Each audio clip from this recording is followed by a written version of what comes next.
So welcome to everyone who's joining us. Everyone you can see on the screen there has already signed up for this webinar. So what I would also say is, if you are from a college or institution that isn't listed on there, if you could load up the question and answer sheet on the page, and the way you do that is you'll click on the icon if you're on a PC on the top right of your screen, or if you're on a mobile phone, you'll click on this icon here. So if you are not listed on the previous slide, if you could just say hi, let us know where you're from, and we'll make sure that we add you into our slide deck for the next webinar, which will be tomorrow at 4 p.m. Okay, so just going into a sort of brief bit about the session then. What I would say is, if you have questions, please ask them sort of when they pop into your head. What we're going to do is we're going to give you an overview of the Trailblazer Academy program that we've got put forward. What we're also going to do is we're going to release our launch video, which will feature quite a lot of the staff that are going to say hi to you today. But also we're going to do a quick bit of training on Teams, and then right at the end we'll finish off with a 20-minute or maybe a 10-minute Q&A. Okay, so moving forward then, we've got a fantastic team here at Wilberforce, and I'd like to sort of introduce you to all of these people. If they can come off mute as and when I introduce them, and just sort of maybe tell us a brief bit about your role in college. We haven't scripted this bit, so if you could keep it nice and rapid, please, guys. So we'll start with Lois Thorley. If you could introduce yourself, please. Hi, yeah, I'm Lois. I teach PE and science. I'm also the college's teaching and learning coordinator.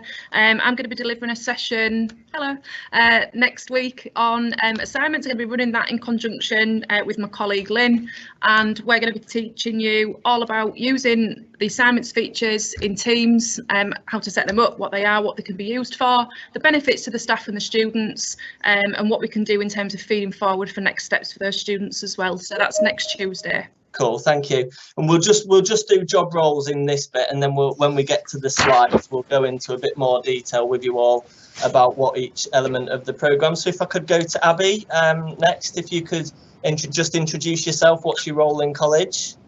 Hi, I'm Abby, and I teach chemistry in college along with BTEC Forensics and Criminal Investigations as well. Lovely. Next we've got Kelly, if you could introduce yourself. Yeah, I'm Kelly, so I'm the cross-college English coordinator and the teacher development lead at the college, teaching English, A-level, GCSE and functional skills. Fantastic. I'll go to Adam next, and Adam does have to leave us at 15:15. So Adam, if you tell them a bit of detail about your session next week as well. Yeah, no worries. I'm Adam, PE teacher and health and social care teacher at Wilberforce College. I'm also the upskilling manager and one of the lead TLA practitioners. So as John just touched on, next week, unfortunately I do need to get off, but I'll be running a session on the 26th, which will be Flipgrid. Really good way to use video to engage with the students. We'll also be looking at Wakelet, which is a resource tool to help collaborate and share resources with the students. Excellent, thank you. And we'll go to Ashley next. If you could just introduce what your role is in college, please, Ashley. Hi guys, my name's Ashley. I'm faculty head of STEM at Wilberforce, and within that faculty we've got science, both level 2 and level 3. We've got maths, we've got geography, and we've got engineering. Thank you. Right, we'll go to Claire next. Hi, my name's Claire, and I teach public services at Wilberforce College. Lovely, thank you. We've got Nick next. Yeah, hi, I'm Nick, and two from the same room. Yeah, I teach PE, public services and functional skills maths this year. Thank you. And we don't have Mark, but last but not least, we've got Lynn, who's here with us live. So Lynn, hi, yes. Hi, yeah, I'm Lynn. I'm a psychology teacher at Wilberforce, and I'm also lead practitioner for TLE. Thank you. Right, so just to give everyone a heads up with this, so You will receive this slide separately, and what we'll do is we'll advertise this on our website. But the webinars that we've got, so obviously we're in the launch event today, the webinars that we've got, we've linked them all in terms of hyperlinks inside this PowerPoint. So we'll make sure we share that. But if you want to just join us via the website, that's also what you can do, and follow us on social media. We'll be regularly posting these things out. So without further ado then, what I'll do, I'll just go into a bit more about the individual events before we share the launch video with you all. So if I could have either Ashley or Abby who wants to go first, just talking a little bit about how you use Teams and a bit about your event tomorrow. Who wants to go first? I'll go first if Go that's on, all right. So I'm definitely not an expert on technology, but I have agreed to talk with Ash about how to teach on Teams tomorrow, or some of our ideas really about how we go about sorting our lessons out. So we're going to cover the basics using Teams in lessons, such as setting up channels and meetings and making announcements and running Q&A sessions. We're also going to cover sharing resources with them and using bits of software via Teams that you'll be familiar with, like Nearpod and Kahoot. We're also going to aim to show you ways that you can get AFL into your lessons, so that students know that they're making progress even though they're not in the room with you. So hopefully that will be tomorrow. Lovely, thank you. Ash, do you want to add anything onto that? Oh, you're muted, same as me.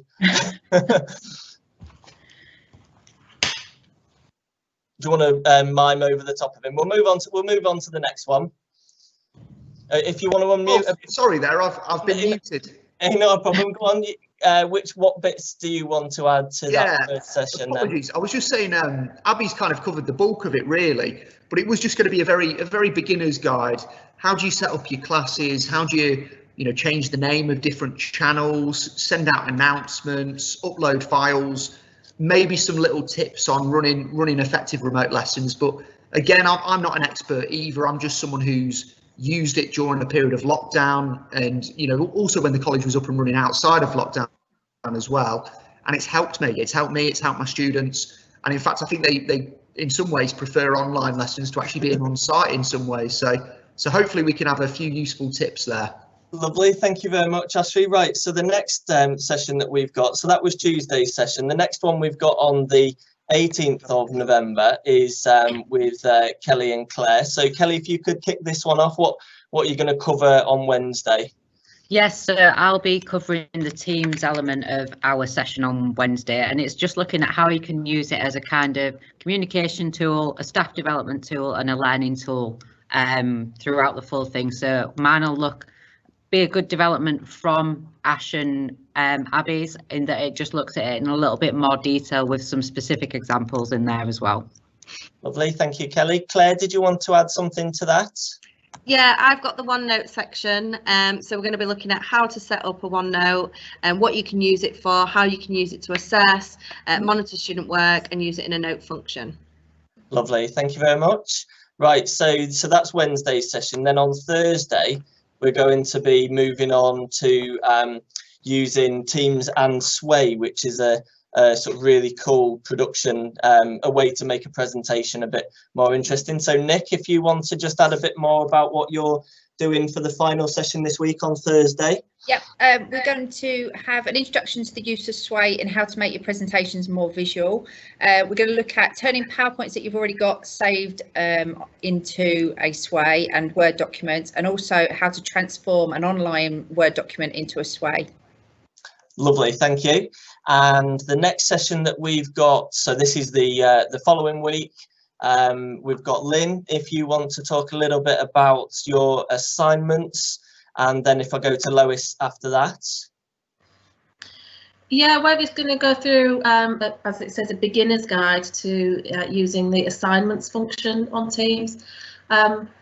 Lois has got some details about the specifics that we're going to cover, but in 18 years that I've been teaching, I found using the assignments has changed what I do in the classroom.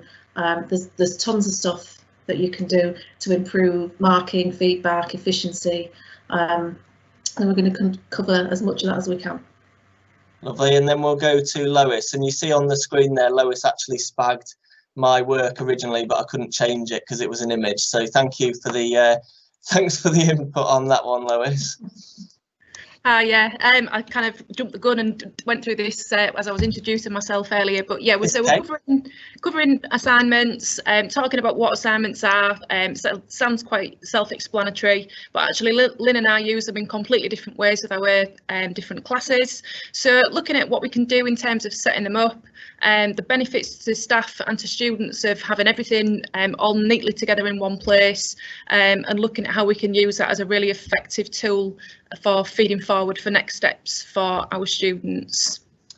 Lovely, and we are still on track to keep Adam here because he's still here. So Adam, if you could, before you fire off, if you could talk a bit more in detail about your Wakelet Flipgrid session. Now, I'm obviously doing this with you, but yeah, while we've got your time. No problem. Yeah, so Flipgrid I've started using in the class quite a lot with my students, just to get video feedback from them, really. We understand that a lot of students maybe want to be assessed in different ways, and I think Flipgrid's a great tool to be able to assess them like verbally. Wakelet, again, has been really good. Something completely different that I've used, where you can actually signpost them to material that you want them to see.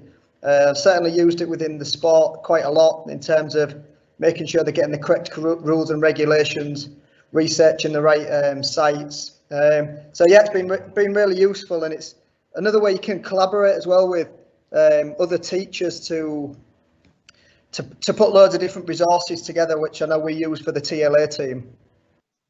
Yep, lovely. Thank you very much.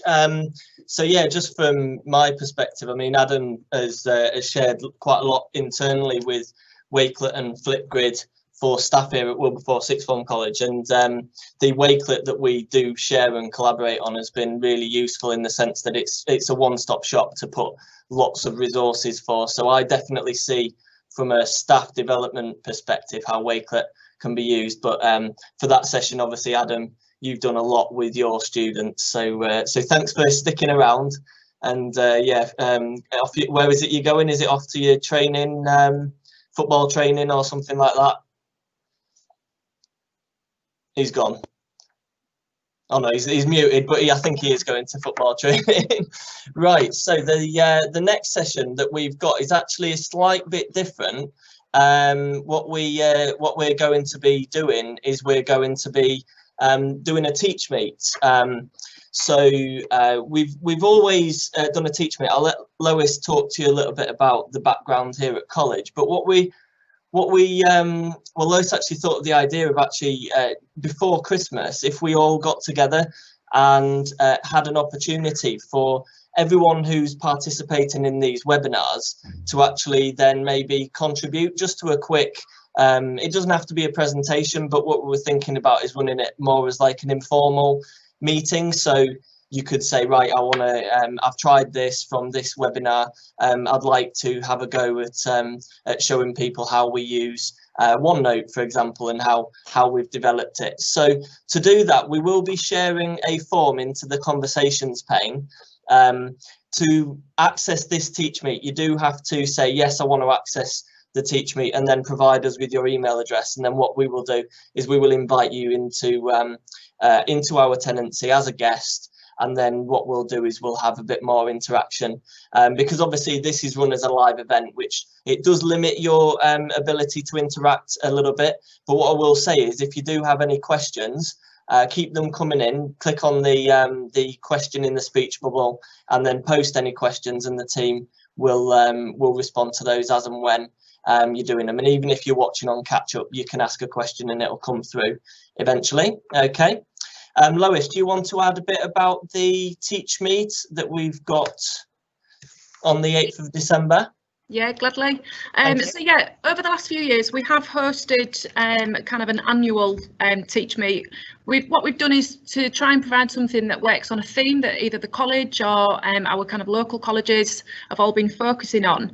And obviously with the move to all of this remote and hybrid learning, we thought that it would be quite good fun to try and do it remotely. Obviously, we're limited in what we can do in terms of travelling and meeting together face to face. So this gives us a really good opportunity to share our ideas, to share good practice, and to pick up ideas from other people as well, because like I've just said, Lynn and I are both using assignments completely differently, even though we're both using the exact same bit of kit and bit of tech to do so. So, you know, no matter how well you think you're doing something, there's always something that you can learn from somebody else. So, you know, you don't have to be an expert. It doesn't have to be groundbreaking. Quite often the things that are most well received in Teach Meets is those really honest experiences that people share. And I would fully encourage people to come on and talk about you know, maybe what went wrong, what didn't work particularly effectively, because that's really useful information to share with other people. You know, if we can help other people avoid the kind of pitfalls that we've experienced, then it means that, you know, their teaching is going to be hugely benefited by that. So yeah, it's a great opportunity to share some ideas, to pick up lots of ideas from other people, and you can do it from the comfort of your own classroom or home. So yeah, hopefully you'll join us. Lovely, thank you, Lois. So yeah, just to sort of finish that point as well, in terms of so this is the Trailblazer Academy launch event. We didn't see us particularly just as Wilberforce in isolation as the Trailblazer Academy. What we envisaged was that the Academy would actually be initially just a Hull and East Riding sort of thing. Obviously, it's going a bit more regional, and if you've noticed there on the screen, we do actually have a few sort of Pacific Time American institutions joining us from Hartford and Connecticut. So hi if you are joining. I think it's about lunchtime in America. But what I would say is the Academy is about sort of sharing, like Lois said, sharing what worked, what didn't work, but also forming a really good team going forward. So I would hopefully envisage that even after we cease to be in our role as a DfE demonstrator, which ends the next academic year, we could continue and collaborate, because I don't think EdTech is going away. It's one of the fastest growing sort of sectors in global economies. So yeah, if you can join us, please do fill the form. And if someone who's one of my team, if you're in attendance, if you could post the link into the form as an announcement, that would be great. And then if you don't manage to do that, just shout out and I'll have a look. So the final webinar, if we go back to Kelly on this one, so it's you and Mark doing this one, but Mark can't be with us, Kelly. So if you could take this one for us. So you're going to do OneNote again, but how is it different? Yes, so this one is looking more specifically at how to engage people, students with OneNote, and how to get them to develop their own kind of pages, their own notes, and get them using the more advanced side of OneNote. So it kind of takes it from the teaching and how the teacher uses it in the first session to more focused on how the students would use it for kind of self-assessment, reflection, and peer assessment.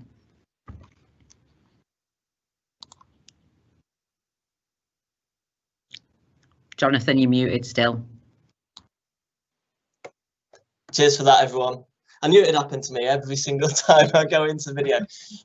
So yeah, so we've got a quick video that I want to share with you. This is our, basically, we have a really sort of focused student centered approach here at Wilberforce. And what we've done is we've produced a video that shows how the students and the teachers have sort of been on this journey together. So hope you enjoy it. If you do have any questions while it's playing, sort of how do you manage to do that, things like that, that's fine. Just post them into the questions and we'll have a look. What I will also say is the video does show us from a college perspective. So you will notice a few things that if you're coming from a school, maybe a primary school, that you won't do with Teams. That's not a problem. So what I will say is just take from this whatever you think that you might gain as an institution. Okay, so I'm hoping this plays.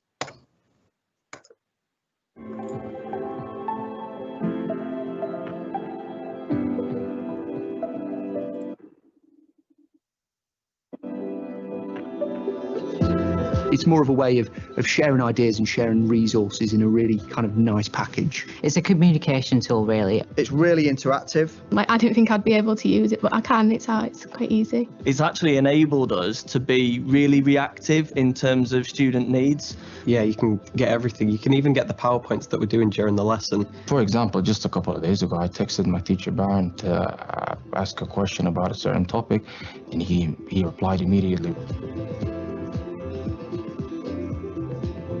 Initially, our plan was to make our digital landscape a lot more accessible. So what we were finding was that the students that we currently work with, they don't necessarily have access to loads of digital devices at home. So that was actually impacting on their ability to carry out independent work. We realised that these students actually could do with a single platform that would actually enable them to access all of their digital content via one app. So we actually went with Microsoft Teams because it actually worked on everyone's phone. They didn't need an extra device. And it was kind of a trial basis at first. And then lockdown happened and we kind of pushed it because we were going to introduce it anyway. And that kind of just lent itself to using Teams. It's been what we've wanted for a long time. I mean, we've tried a few things. We've looked at Google Classroom and some other platforms, and it changed the game for us while we were in the lockdown period. We had that freedom to use it, experiment with it, set things up, run things with it, and just see how it went. And then when we came to September, people knew what Teams was. People knew how to use it. I had a essay to write in law, and I handed that in last night over Teams, and it's like on an assignment. So like you get all your information and your questions, and then you can just type it up and send it away. I use Teams to contact my teachers in case I need help with any work. They can set assignments and homework, and I can view those and see any resources that they've provided. So yeah, I think it's very useful. It's quite fast. I love the layout of the pages. I love how you can easily organize your work, how you can easily find certain links to certain topics. And so you don't have to ask the teacher anymore. You just go and be on with your work. I think it does help teachers because with like social media, it's kind of hard for teachers because you can't really add your students onto your own Instagram or Snapchat. So through Teams, you can contact them anytime as long as they're not busy, which actually tells you, which is amazing. It's taken things to the next level, really. And we all as teachers are trying to save time, and I think this is certainly with Teams has saved everybody time. Before, if I had to go and see another member of staff in a different faculty, it would take me 5 minutes to have to walk over to go and find them, have to cross-reference to see if they're teaching, whereas now, to just arrange that call or just check the timetable, see if they're free, arrange a call, you can get things done so much quicker. It's so easy to share resources with students, PowerPoints, worksheets, files, pictures, things like that, you do it more often because it's easy. And if we can make that flow of information, that flow of data between individuals more streamlined and more easy, then I think people will use it more, and that's what we're observing at the minute. With the English language and literature A-level group, we do a lot of kind of analysing of text and close analysis. I gave them an extract from Dracula, and we looked at doing a piece of annotated work together. So there's an application called Whiteboard. So I can do it on my touchscreen device. It projects onto the actual whiteboard in my classroom, and we get feedback and we discuss things and we annotate it. What I can then do with that is just forward that straight onto our Microsoft team, and then they can access that whenever they need it. And it's brilliant, and they're using those digital skills that's going to set them up really well for the future. It gets us back to this idea that learning isn't something you have, it's something which you constantly develop. And actually, because students and teachers are on that journey together, we've only been doing this for 9 months. We've done it well, and we've been really sort of fortunate in that we were already planning for it pre-COVID. But what we're actually now finding is we don't even know where we're going to be in a year because things have moved so fast. But what we do know is our students will leave here in 1 year, in 2 years' time, and they will be better prepared than the vast majority of students that are leaving college. If we do go into lockdown, I think we're going to be prepared more than any other college. I think we've got so many staff now that are so confident in using Teams that if we do go into lockdown, there's no problem. It's very, very user friendly. And if you've got someone who knows what they're doing with it, like Wilberforce College, on your side, you'll be able to make a lot of progress very quickly with it. It has improved Wilberforce's college computer system up until now. I think so. Like, I think the right decision was made when staff workers and teachers in the IT department chose to use Teams. It's very good that we've got it at this college, and it's helpful for all the students here. We're doing this for our students, and it just works really well.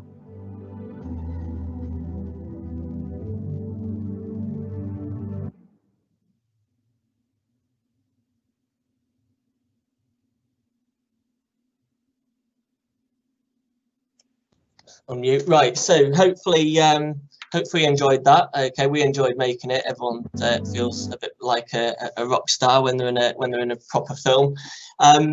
So yeah, so if you've got any questions on those, then fire those in. So one thing I will say about all of our training, we're not experts. We don't have any media training. We are just teachers. So everyone who's introduced themselves to you so far, and myself, we still teach, and we are massively out of our comfort zone doing these live webinars, because obviously you always fear the worst and what could go wrong. But what I would say is, whatever stage of the Teams journey or the Microsoft 365 journey you are on, there's always this sort of, you've got to keep pushing yourself. You've got to keep testing yourself and pushing yourself outside of that comfort zone. And then only when you reach that point do you actually really learn a lot. Because honestly, I mean, like I said in the video, and like the teachers who were massively supportive of us moving here have said, we are sort of doing this for our students. We have a massive student-centered approach. So we always go back to bare principles, and we talk about, right, what actually will make the student experience better. And the students that we had in that video were from a wide variety of faculties. And yeah, so I think where we are, it is working. I think we have no idea what's on the horizon, but being quite sort of reactive as we are, and as Teams has allowed us to be, does enable us to sort of move forward. So if I just sort of, this element of it is the training aspect. If I give you an idea of how we're going to divide up all of the webinars going forward, what we've got is, we've said sort of roughly 20 minutes at the start of every webinar as a presentation, 20 minutes as a live demonstration. So what you'll get is the teachers actually loading up a shell Microsoft team that we've set up with no students in. It's just got some staff that are delivering these trainings. And what we'll do is we'll actually show you how to do little elements. And in the final sort of bit of each of the webinars is a Q&A. So we'll have a similar structure for this one. Obviously, with it being the launch event, we're going to do a bit of a presentation. I won't be doing any live demonstrations. Straight after this training, what we'll go on to is the Q&A. So if you did want anything sort of specifically explaining, what we will do is we'll signpost you to which webinar to go to in the over the next few weeks. Okay, so basically when we brought it back to students, what we were thinking of is actually, what do teachers want to teach better remote lessons or better hybrid lessons? And the thing that, well, the two things really that came back time and time again was staff time.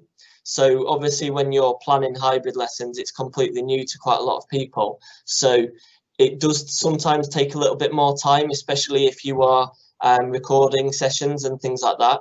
So we flipped it on its head and thought, actually, if you're recording sessions, can you actually in the long term save time by doing that? So say, for example, if you had 3 classes that all do the same topic, could you record some content for all 3 and flip it? It might have taken you twice the amount of time as normal by recording it, but then you've saved on delivery time. So it enables you to maybe flip elements of your teaching. And what we also focus in on is, can we make things a bit more efficient? So one thing that we do focus on in college is when we have shared documents, we try where possible to share them as links so that we can manage the permissions of those documents so that people can either edit or view.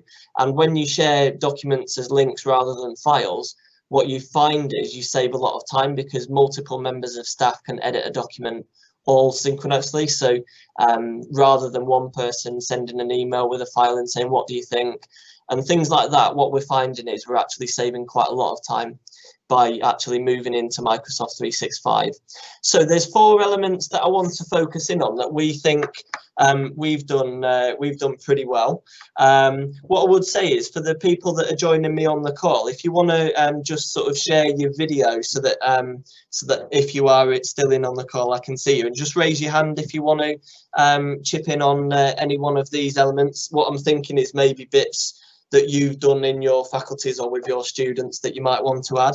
So I'll go through the slide, and then if you do want to add anything, just sort of do the secret signal from Team America, and we'll crack on.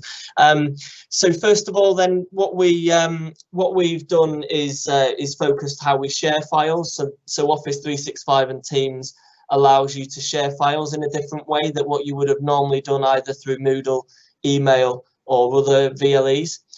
So I'm going to focus in on that. What we're also going to look at is creating and sharing forms. So one of the webinars that Lynn and Lois is doing is on assignments, and one of the ways you can set an assignment is via a form, but there's other ways you can use forms. So any paper document that you require students or staff to fill in, you can create a form for it.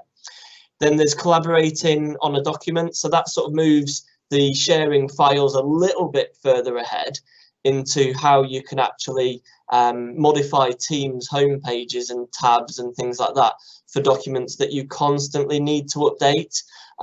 So that might make it a bit more useful for you to be working on documents in your subject areas.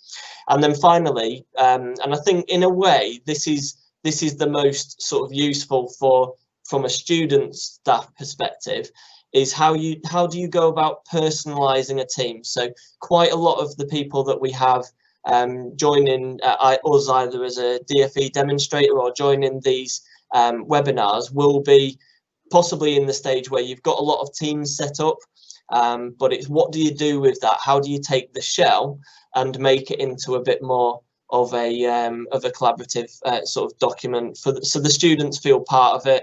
And also, how do you personalize it visually so it doesn't just appear like a chronological list of a conversation, for example? Okay, so I'll go on to this first one and then see if anyone from the team wants to add any bits or bobs. So first of all, using the Teams channels to actually share files, what we find is it's far better in the long term if you share files as links. There's a couple of reasons why it's better in the short term as well, and one of them is if you share links, you can post the same thing to multiple channels. So you can, if you've got 3 classes and you're only sharing links, you can send that same post to multiple channels, and hopefully maybe Ash, if you and Abby, if you're going to go over some things, maybe you could share that in your session tomorrow. That would be great. But also what you can do sort of in terms of short term is if you've got a website like a SharePoint or like a Google Drive that you want your students to access to get all the resources, if you share that as a link and you constantly send the students to that site, what you'll find is over time students, just by practice and becoming familiar with it, they will more frequently visit that site and they're more likely to then use Office 365, so view PowerPoints on their phones, view Word documents on their phones, and even like when Kelly and Claire are going to show you OneNote, they can even edit OneNotes via their phones. Okay, so a couple of examples that you can see on the screen. The first one is if you are going to share a document with a class that you're going to use really regularly, there's a way in Teams that you can actually add that as a tab at the top of the class. So you can see here in the example that I've got shown. I'll just make it a bit bigger just in case you can't see that. So in the example shown, what you can see is I've added a tab for lab book answers. So I teach biology, so does Ashley. if a student in a month's time wants to mark their lab book, it's still there. And it's at the top of the screen, whereas if I'd have just posted it into the channel posts, like the conversation, that might have moved way out of sight, so they might have lost it. So that's one way to improve sharing files, and what we call it is best practice. Another way is actually inside a post.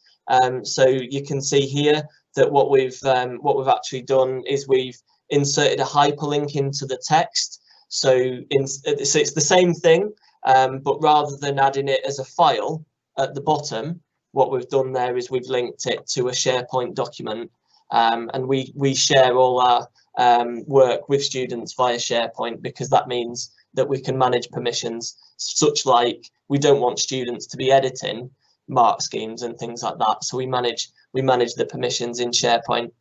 Is there anyone from the team that wants to add something with regarding sharing files? Lynn's shaking her head. Anyone want to?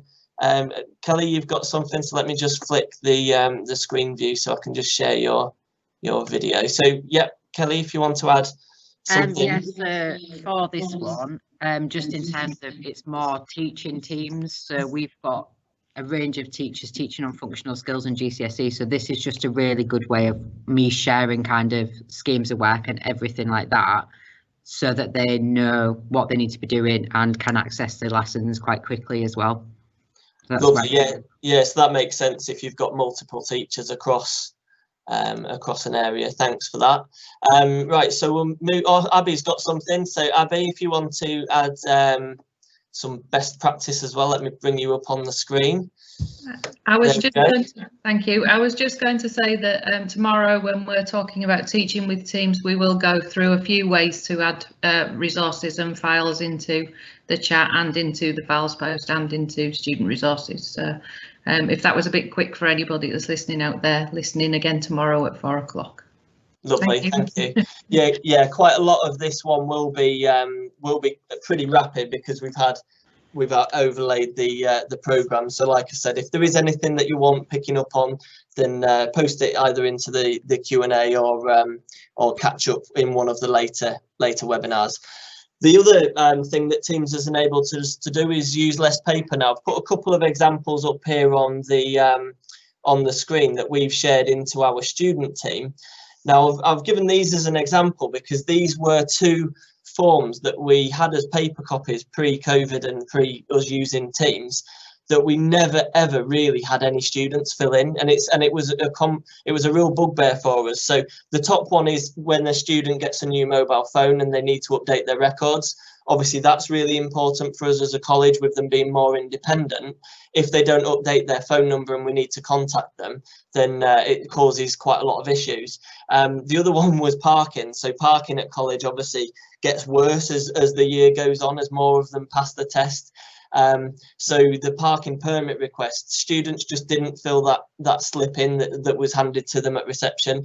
But on release of both of these, which were actually released into the all students team, you can see what we've done in terms of best practice is we've actually mentioned the all students team, so the student will get a notification, and it's just a quick 5-minute form. If they've got an updated phone number, they can then go straight there and fill it in. And like Ashley said in the video, because it's easier, they do it more often.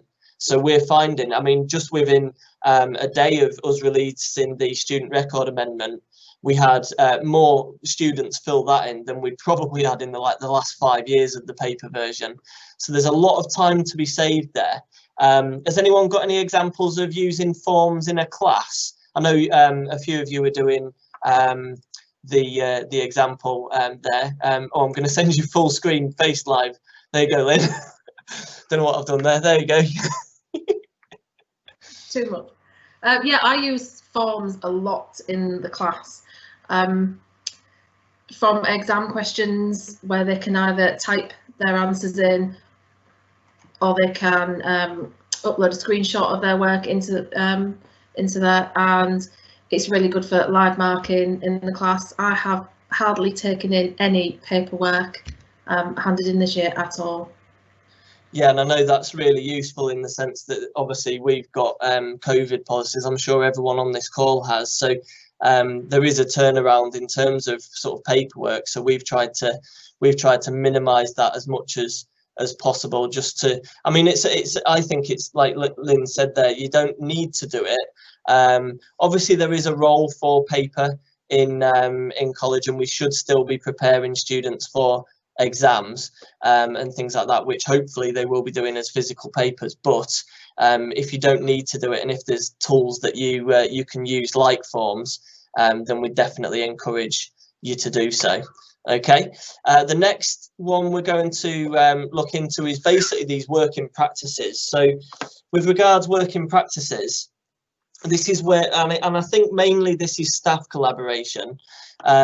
So I've got Lois on the call. Lois actually shared this document, which is our TLA plan. So Lois is our TLA coordinator. We've got 6 or 7 members of staff that all need to edit a plan all in one sort of go. So what Lois did is she added it as a tab at the top of our team that we've got as a TLA team. And that and you can see Lois's looks a lot better than mine. I wouldn't share links like this. But the file that she shared, we can then literally click on that in Teams. We don't need to leave Teams, and we can all edit it at the same point in time. I didn't know if there's anything you wanted to add on that, Lois. If not, then I'll move on to the next one.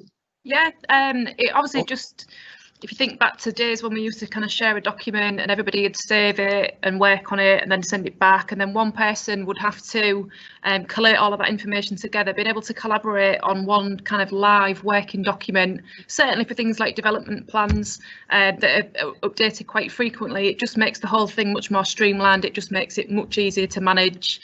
Information doesn't get missed. So yeah, it's just a really effective way of working. Lovely, thank you. And the next one, which we're going to look at, so it's the final sort of one in terms of how we use Teams, is making sure it's as visual as possible, because you can imagine, I'm sure you've experienced it in possibly your staff teams, where you've got lists and lists of people posting and replies and things like that that you have to sort of show.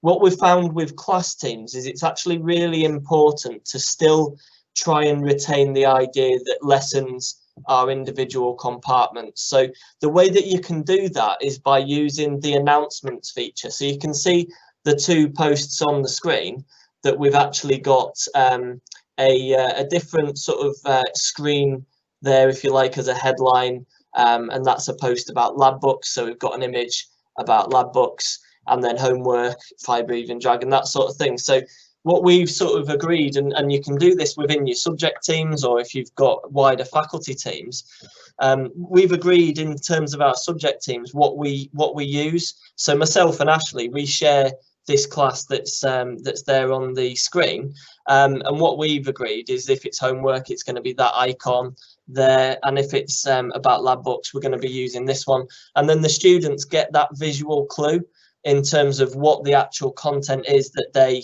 are looking for, and it just speeds it up. And what we find is, if when you are, especially when you're recording lessons, is if you do one announcement per lesson, what happens is the students will they'll spot that actually everything between those 2 announcements is one lesson. So if I'm looking for the link, or if I'm looking for a document that was shared, or a quiz or whatever, it's going to be within those 2 things. So it's trying to just make it as easy and efficient as possible, but also making sure that we're getting away from it just looking like a WhatsApp conversation, that you are making sure that that your conversations, your posts, are as interactive and as visual as possible. Okay, does anyone want to add anything on visual? I'll go to you, Kelly, if I just add your video in.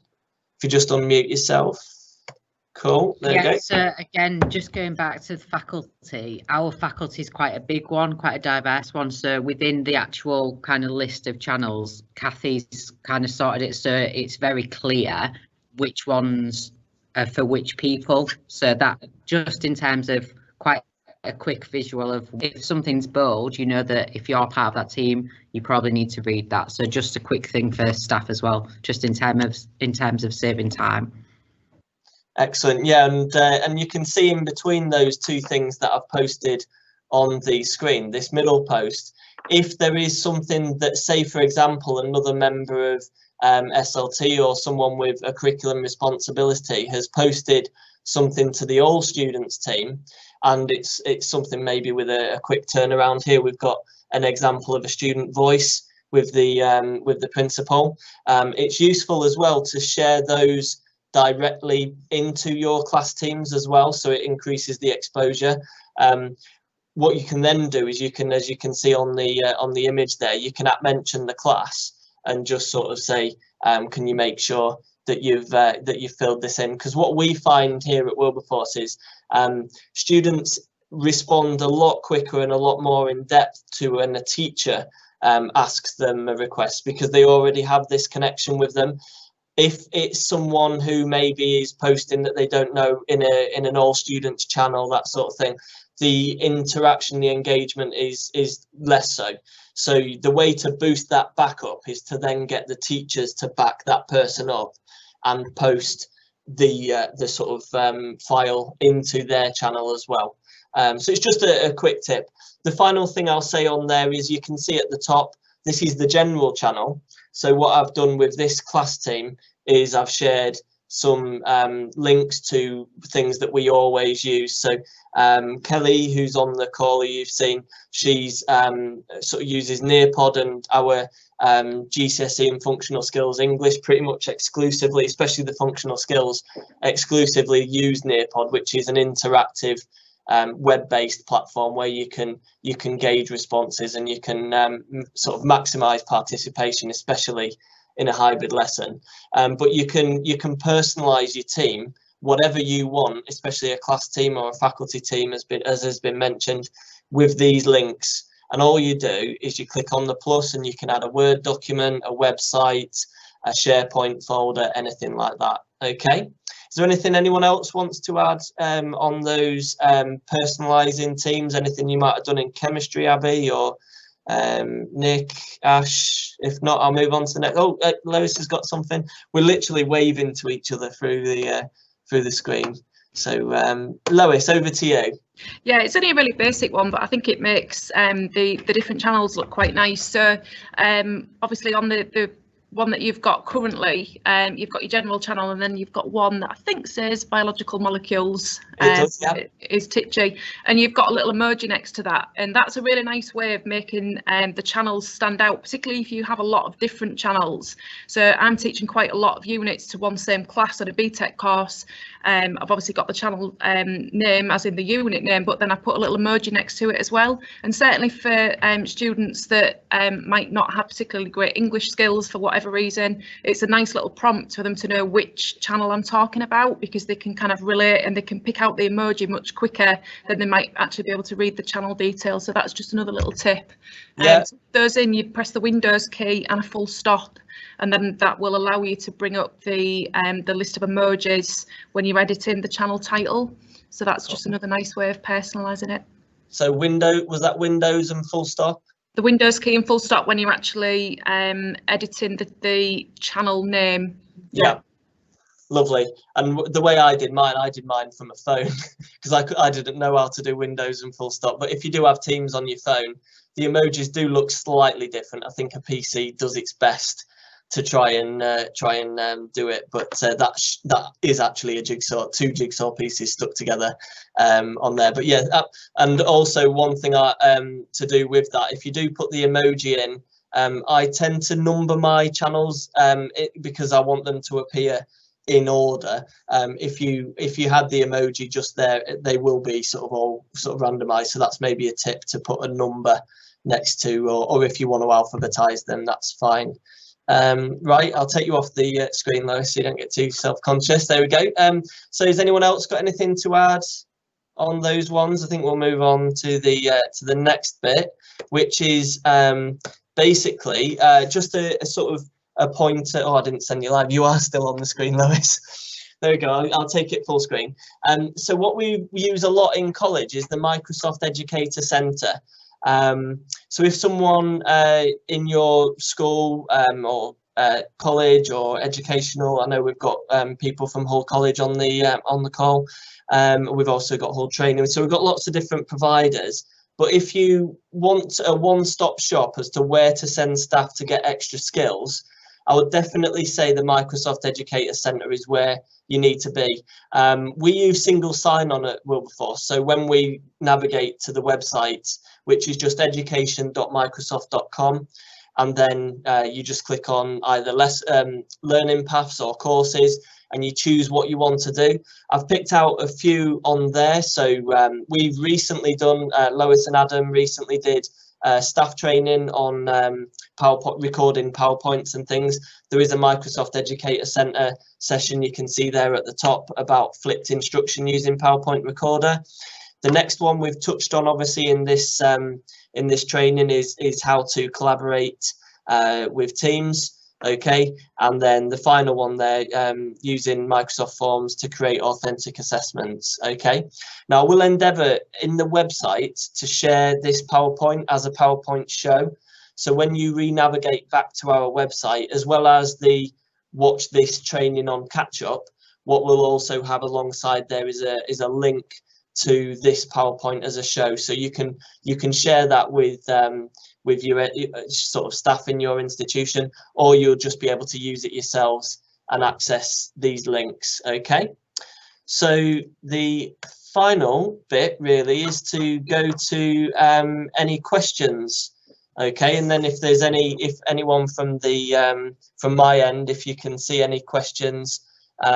People might be posting as anonymous, that's fine, it doesn't matter. But so we've got quite a few attendees. If you wanted to ask something of the team, do so. You don't have to say who you are. There is an option to post as anonymous. So just to remind you, if you're watching on a phone, if you click the question bubble on the top right, if you are on a PC, it's also on the top right, but it's basically like a double question there. So are there any questions? Anyone can unmute and just shout out. Jonathan, we've had one about Turnitin. So are we looking at getting Turnitin with assignments? Do you know the official thing that they have at universities? Yes. So Turnitin, from my perspective, used to work with Moodle quite a lot, and then they stopped working with Moodle, and I think they're now fully integrated with Microsoft, and I think they're going to go for the same thing in G Suite. We at Wilberforce College, we are looking into it. There's actually a meeting this week to sort of buy it. You do have to buy it. It isn't free with Teams, but it is very useful in the sense that what you can do with Turnitin is when you hand in when a student hands in an assignment, what you can do is you can run a plagiarism checker, and Turnitin will give you a score as to how much of that assignment is copied from the website, from the internet. So yeah, I think we're definitely going to buy it. If anyone on the call already uses it, get in touch with us if you've had success or whatever, because we've used it in the past with Moodle a long time ago, but we haven't used it recently. But that is definitely what we're planning on doing. Okay, any other questions? If you just wave your hands around, if you can. Lynn, I'll just put you on there. Yep. There's a question about if we use or how we use the chat function with students. Do we use one-to-one chat, and do they chat between themselves? And the answer is yes. We use the one-to-one chat function a lot with the students. I think we're still learning how to manage the students' expectations in terms of responding. But yeah, it's that ease of access. They can contact you, and if you're free, they can get a really quick response. And yeah, they are able to chat between themselves. I've used that particularly with remote lessons, where I've set up group tasks and told them what group, and allocated one person to set up a chat between themselves to work together. Yeah, one thing I'll add sort of on that, because this is the one thing I think a lot of a lot of my questions as a demonstrator sort of centering on this idea about safeguarding, and if you are in a one-to-one chat. So we've released guidance, and if anyone wants further guidance on this, then please do get in contact with us and even request support from us as a demonstrator. But our guidance basically says that if it is a one-to-one, that videos are not on, that it is just a chat and it is recorded. So in a way, in a sense, that you've actually got quite a lot more protection using Teams to do a one-to-one voice chat, because you can record it and then it is automatically saved, and things like that. So it is really useful in the sense that what you can get is those students who maybe don't want to be as vocal because it's they're maybe a bit shyer than others. What you can also do in Teams is you can do breakout rooms. So if you've got a class of 20, you could maybe do 4 breakout rooms of 5, and then what you as a teacher then would need to do is dip into each one of those meetings and just sort of keep them on task and keep them on track. So a lot of educational establishments are worried about the fact that students are meeting as a group of 5. But I think, like Lynn said, if you use it frequently enough and you do establish boundaries and you do make sure that the students know that you've got oversight and that things are recorded, we very rarely have incidents where students take liberties. At the end of the day, I think students prefer the input from the teachers, and they don't want to risk being muted, because you do as an institution retain the ability. If there is a student that's constantly causing you problems, you can first of all mute their ability to chat, you can mute their ability, you can basically bring them right back down so they can't do anything, which obviously isn't ideal, but if it's disrupting others, then you might want to take that action. But our students know that is a consequence, so we very rarely have any incidents. Is there any other questions? Yeah, John, we've got one about, do your teams automatically populate or do you manually add students?